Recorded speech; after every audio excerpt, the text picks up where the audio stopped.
just saw the new movie Rust, directed by Joel Souza. This is my spoiler for your review. This film is a gritty Western drama starring Alec Baldwin playing a sort of caretaker figure for a boy who is on trial for an accidental murder. And the elephant in the room with this film is obviously the deadly tragedy that occurred on set during the production, where Alec Baldwin, instead of a prop gun, was given a real gun with real bullets and shot and killed cinematographer Helena Hutchins. Side note, this happened in the Bonanza Creek movie ranch in Santa Fe, New Mexico, which is actually a 30-minute drive away from the Scaramanga movie ranch in Madrid, New Mexico, that I was working at the time of production. And this happened way back in 2021. So since then, there's been a whole drama of legal settlements, but the film finally got a limited theatrical release and on streaming this weekend. And the film, as an end result, ultimately pays as a good tribute to its cinematographer that it unfortunately lost. This is a gorgeously shot Western film on cookie lenses that uses a brilliant combo of natural and artificial lighting to give each shot a sense of cinematic poetry, but also some grounded realism. The textures, colors, shadows, and lighting really all come together to create badass portraits that highlight the natural beauty of the rural West. This film was a bit overlong, but that ended up not being one of my true complaints by the end, because compared to most films these days, this movie actually lets shots linger. You know, you'll get each shot lasting a good 3 to 5 seconds longer especially on wides, than you would see in most mainstream Western studio release films nowadays. And I think that this is largely because of the passing of the cinematographer, right? To pay homage and respect, and to really let the beauty of her visual show. It really lets you sink into the Western world and atmosphere and soak in that natural beauty and the really cool sets and costumes of the world, and it ends up working in the film's favor. But besides the gorgeous color correction, framing, and sound design and lighting, you won't be getting much besides a dull, bland, poorly written Western film. The directing here often doesn't work for me. There's many talented actors involved with this project, but a lot of scenes which would feel fun and natural end up coming across as stiff or awkward, and I don't think it's a fault of the actors. There's also this dialogue scene at a campfire that they decided to present as a reverse shot POV between Baldwin and this little kid. So you get this little kid low angle POV looking up at Baldwin, and then you get this Baldwin POV high angle looking down at the kid, and it's just really awkwardly shot and robotic, and it makes you really uncomfortable to watch, especially from Baldwin's POV. It's like, why is this kid looking up at me in the camera lens? There's no reason for the scene to be shot that way. It's try hard, it's weird, it doesn't need to be there. No, Baldwin doesn't really seem he's trying too much with his performance here. He says every line the same. He has the same dumb, damn, distant look on his face the entire movie, and half of the dialogue scenes in this movie are just him sharing exposition dumb backstories of him and his past, and I didn't believe any of them for a second.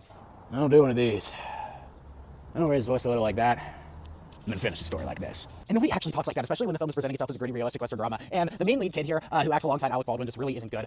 He gives a pretty unconvincing, flat, wooden performance, especially during that POV shot. The villain in this film, a ruthless bounty hunter played by Travis Fimmel from Vikings, is easily the best performance and best character in this movie. He has this constantly chaotic, unpredictable, addictive nature to watch, that by the end of the film, I ended up caring way more about him and was rooting for him instead of Baldwin and the kid to win by the end of the movie. In my opinion, the best scene in the rest was a one-take dialogue scene that was done when the villain visits a widow that was sitting in her house, and it starts out as a formal little meeting, then it gets a little bit steamy and edgy. And this scene is really proof that some great actors and dedicated performances can make this pretty hammy, corny dialogue work sometimes and be really engaging, but unfortunately, the rest of the side characters, and especially the leads, are pretty forgettable and especially not as good as what these actors pulled out of this specific scene in the movie. The ending of this movie is unsatisfying, it's silly, it's dumb. All the action in this movie operates purely on Hollywood-style conveniences. Like, if you're gonna go all ridiculous for the end and do the whole Dirty Harry / Pulp Fiction, Alec Baldwin holding a gun to the camera at a low angle, at least make the rest of the movie leading up to it fun, and not just Alec Baldwin sharing backstories about his life over a campfire and monotone for half the movie. Rust isn't a horrible film, but it is bad, unfortunately, because of how unengaging the main screenplay and directing are. But I would still recommend supporting and seeing this film, because all the proceeds do go to the Helena Hutchins family, and then you can see her beautiful final work on display here. So overall, I'm giving Rust a 4.2 out of 10. Alright, I reviewed a movie. Can I go now?